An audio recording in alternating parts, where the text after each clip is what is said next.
дуруди бепоён ба ҳамаи шумо. Мо шурӯъ мекунем сайёҳати худро дар Ҳолланд ва сайёҳати мо шурӯъ мешавад аз таваққуфгоҳи электронӣ.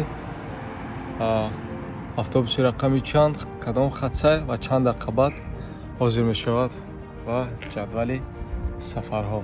Мунтазири автобус. Чипта харидорӣ кардем, якрӯзаш 8 евро барои ҳама намуди нақлиёти автобусӣ ройгон.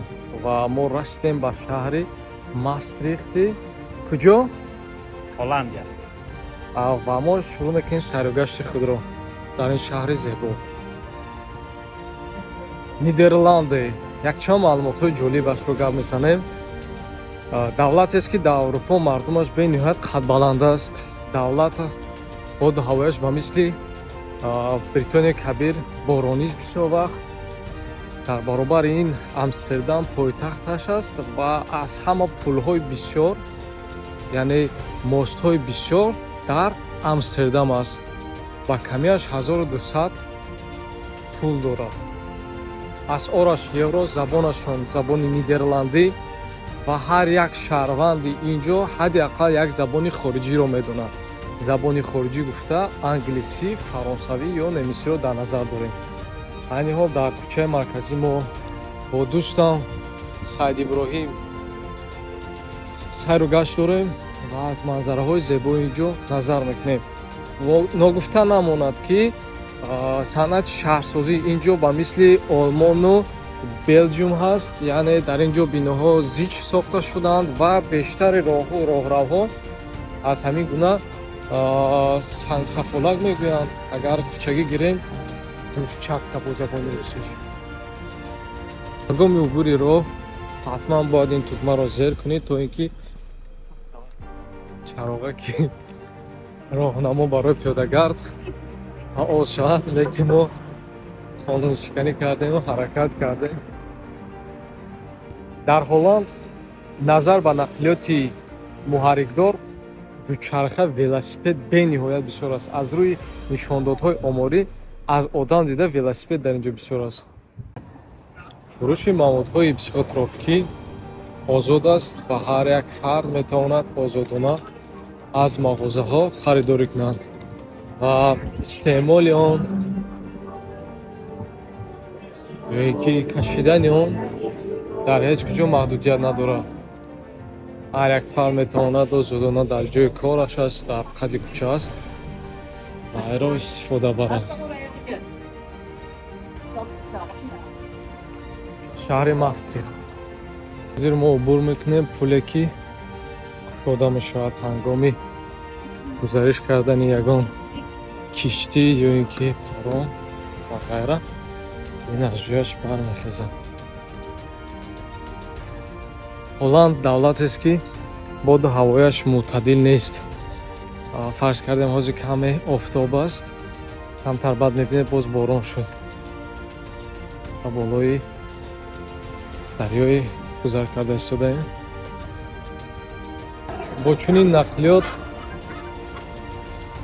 тур мегзаронам, экскурсия дар шаҳр ва чунин технологияҳо, таҷҳизотҳо ҳастанд ки чангу ғубор ғажҷиро дар шаҳр тоза мекунад. бештари мағозаҳо, хонаҳо панҷараҳо надоранд. Бар ивази панҷараҳо жалюзи ҳастанд. Дар болои вай бинед ба тарзи автоматикӣ худаш пӯшонда мешавад.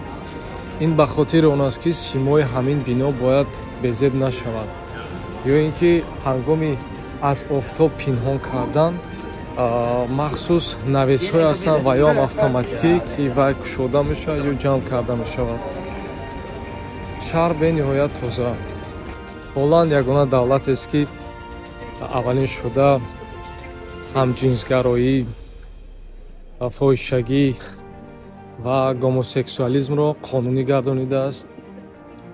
Дар ин ҷо нӯшокии спиртии машҳурашон водка, яъне арақ аст, лекин вайро бо дигар ном мебаранд.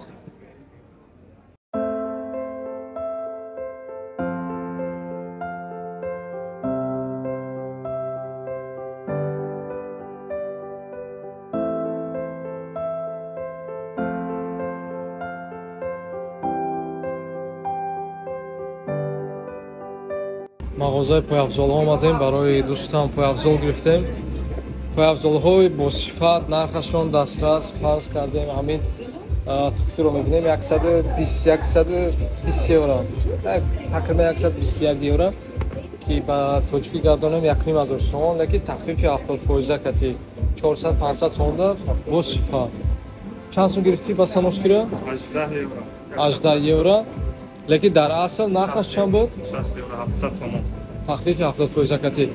Дар инҷо вақте ки либос, пойафзол, ҳамин чизе ки мегиред, чашма пӯшида мегиред, чунки чизи босифатро харидор мекунед. 70%, 50% меган. Дахмон дурӯғ аст, дуруст.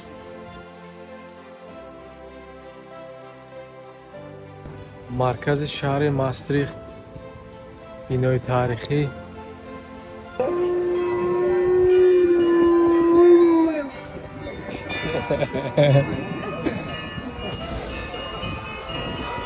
Сак баранг Григорий уваз карда.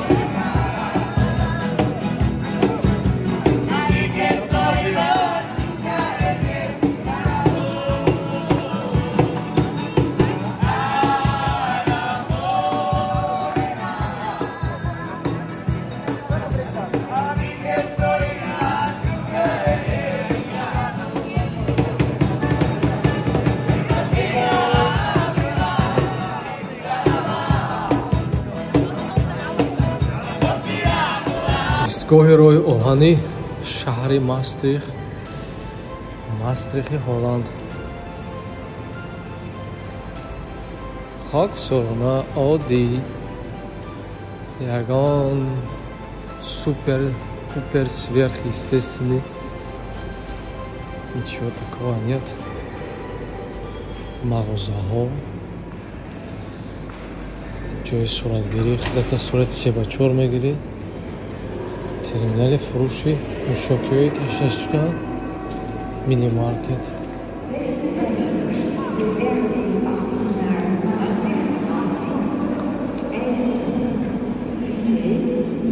ягон храмдаи церквдаи.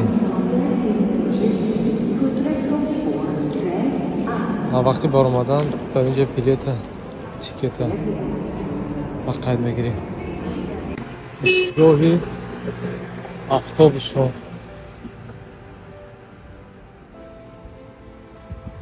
ин табло. саёҳати мо имрӯз ба итмом расид дар шаҳри Мастрихи Ҳолланд. автобуси пурра барқии экологӣ. тикет 8 евро 10 цент. давоми рӯз ҳамаи автобусҳо ройгон буданд. ин ҳамсафари мо. автобус ба чунон тоза, бӯи форам. аҷоибияш дар ин аст ки дар автобус партовгоҳ аст. дар ҳайрат монед.